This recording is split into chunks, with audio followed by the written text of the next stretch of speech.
All right, so section 8.4 is on vertex form. So, which looks like this.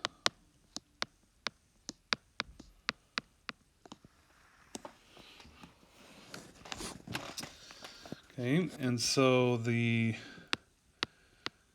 vertex form is, I think, the easiest form. So the vertex is the H and the K. So when it says like find the axis of symmetry in the vertex, boom, the vertex is already there, and I'll show you how to work backwards to find the axis of symmetry. It's actually really like simple. Okay, but first I want to talk about the whole transformation like thing, because I think it'll help when we graph like also. So again, this A number in the front is going to be a vertical stretch or shrink depending on, if it's bigger than 1, 2, 3, 4, 5, 6, it's a stretch. If it's a fraction, it's a shrink. And we could have, if there were a negative sign in the front, it's possible to have the reflection if there's a negative in the front. Okay. All right. So the H, whatever number goes there, is going to move the graph left or right. Now, because it's on the inside of the parentheses, and it's like a minus like sign right there, we're going to go the opposite direction. So if you see -3, we're actually going to go to the right. If you see +2, we're actually going to go to the left. Okay, so it's left or right, but the opposite, and it's anything on the inside of the parentheses. This is a theme that I want you to get. Anything on the inside, we do the opposite. Okay, we talked about this way back in like chapter 4. I don't expect you to remember that, but inside means do the opposite. Okay, all right, and then the K part is a translation up or down.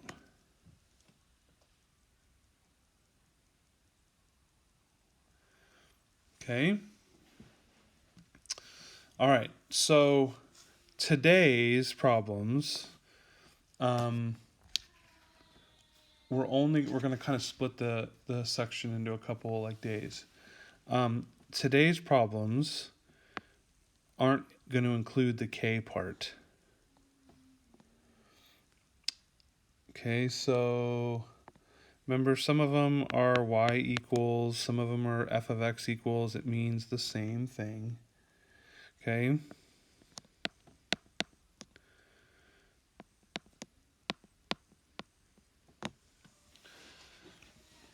All right, so the first group of problems, there's 4 of them. You're only going to have 10 problems to do today, but the first 4 are just going to say find the axis of symmetry and the vertex. So you're not graphing the whole thing. Okay? And so remember, the vertex is the H and the K. And so there's this, K part out here that's not there. So if it's not there, that'd be a 0, right? So if there's nothing there, it's going to be a 0. Okay, so we're going to work backwards. Do the vertex first, because the vertex is the H and the K. But remember, in this green part, it says left to right opposite, but I still want to look at the opposite like number. So I see a +1, it's going to be a -1. Okay, and that might seem confusing, but if you take this -1 and you put it up into the formula, I have a negative in the formula and a -1. Negative, negative makes +1. That's why. Okay? So the vertex is -1, 0. And if I go backwards, if you remember, the axis of symmetry was always the x part of the vertex. It's going to match every time. There's never a time where you would do it differently. Okay? So if we had, and this 2 in the front means nothing. So I could put -5. I mean, it means something when we're, doing other problems, but for like the axis of symmetry and vertex, means nothing. Okay, so the vertex, +2, 0. Okay, remember, opposite of what I see. I see -2, it's +2. And the axis of symmetry is x equals 2. Okay. Remember, 2 for in part of the x part of the vertex, the axis of symmetry is x equals 2. All right. Okay, so use the same one, x plus 1. That a number that's in the front, it's a vertical stretch or shrink. Then you're going to have to graph some and do the compare the graph to x squared.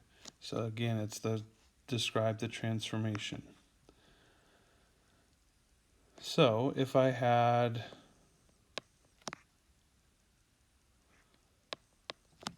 I'm going to, okay, so I still want the axis of symmetry and the vertex. And then I'm going to plug in numbers.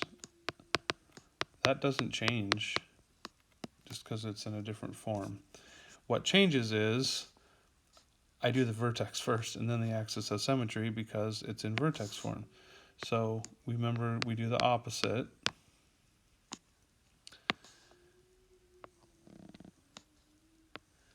And so this changes things a little bit too, with like we did where the axis of symmetry, remember, is the same as the x. So those first couple sections, the axis of symmetry was right in the middle, where this one is not. Okay, and so then I want to plug in numbers like 2 to the right. 0 is the next one over, and then +1 is the next one over after that.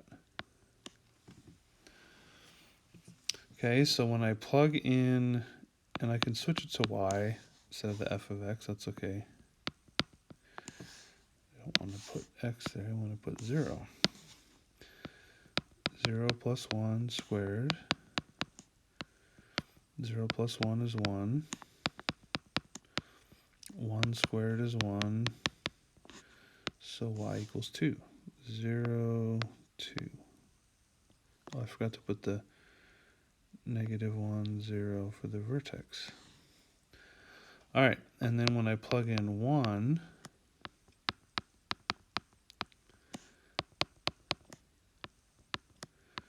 one plus 1 is 2. 2 to the second power is 4. So get 1, 2, 3, 4, 5, 6, 7, 8. And then I get to flip them over. 1 there, 2 there.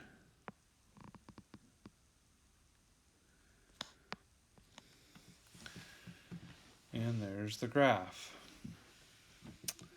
Okay, so here's where we did some of that plug-in stuff before spring break. We practiced plugging in different numbers, so that's kind of why we wanted to do that. All right, so I graphed it. and then I need to describe the transformation. So in the directions, it says compare to y equals x squared, or I might say f of x. It does say f of x. And that's okay. It can go either way. So anything that's not the x or the squared, I need to address. So there's a 2 in the front, and there's that 1 like in the middle, or on the inside of the parentheses. So if we go back, so the 2 in the front represents a vertical stretch by 2. So, we're used to plugging in, like when we do like 1 squared or 2 squared, it goes up a little bit. This one went up more, so that's the stretch part. It's going up faster. Okay. And then the 1 on the inside is a translation. Positive 1 would normally mean go to the right, but it's on the inside. We go the opposite. So it's translation 1 to the left. Okay. So you're going to have 6 of those to do. So let's do another one, and I'll put in a fraction. A translation to the left or to the right. You can look at this as an example for the ones that have the whole numbers. See how that works out. And so this can be kind of hard sometimes because you normally, like I said with the fractions, I said, pick 3 and 6. Pick the denominator, but it's kind of hard to do that when we've got this other stuff in here. So let's just kind of show you what can happen. So the vertex is 2, 0. And the axis is x equals 2.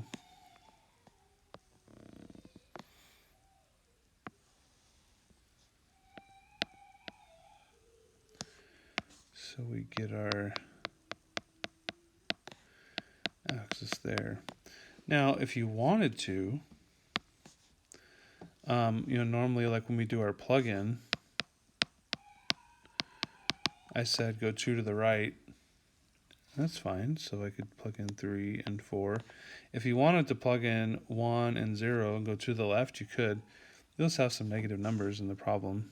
Just kind of depends on your preference. So if I plug in, I'm going to plug in 3.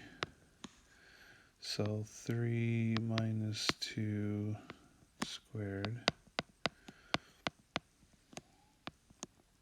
I get 1 squared. So with some of these, you kind of have to just be able to go, you know what? I'm going to get a fraction. I'm going to go up a third. So we're just going to estimate. Not quite a half. It's a little bit under a half. And we're going to do the best we can. And so 1/3, 4 minus 2 is 2. 2 to the second power is 4. And so remember, if I make this like over 1, I would get 4 over 3. And so you might go like, well, how the heck do I do that? It's not over 4 up 3. It's not like a coordinate or anything. So we need to make this into, I think it's a lot easier to make it into a mixed number. 3 goes into 4 once, remainder 1, 3 stays on the bottom. Because if I said 1 and 1/3, a bunch of you are going to know more where that is compared to if I just said 4 over 3. Okay, and so we get this kind of really wide graph. Okay, and so the 1/3 means a vertical shrink by 1/3. So that number in the front is always going to be a stretch or a shrink. And if it was negative, the graph would be upside down and we would just say it's a reflection. And then the 2 is a translation. I see a -2. That would mean the left, but it's on the inside, so if I do the opposite, goes to the right. And the graph did go to the right. Okay, so you'll have 6 problems to graph and compare like I just did. 3 of them will be whole numbers in the front. 3 of them will be fractions in the front. And actually you will not have a reflection. So you will have, just like these last 2, when you compare them, you'll have a stretch or a shrink. And you'll have, okay, so 3 of them fractions, 3 of them whole numbers. There's a fraction problem for you to look at. Press pause on your screen or something, if you have a second device. And then while you're doing the problems that have a fraction, you can look at this like as an example. All right, that's all I got for you today. Have a great rest of your day, guys. See you tomorrow.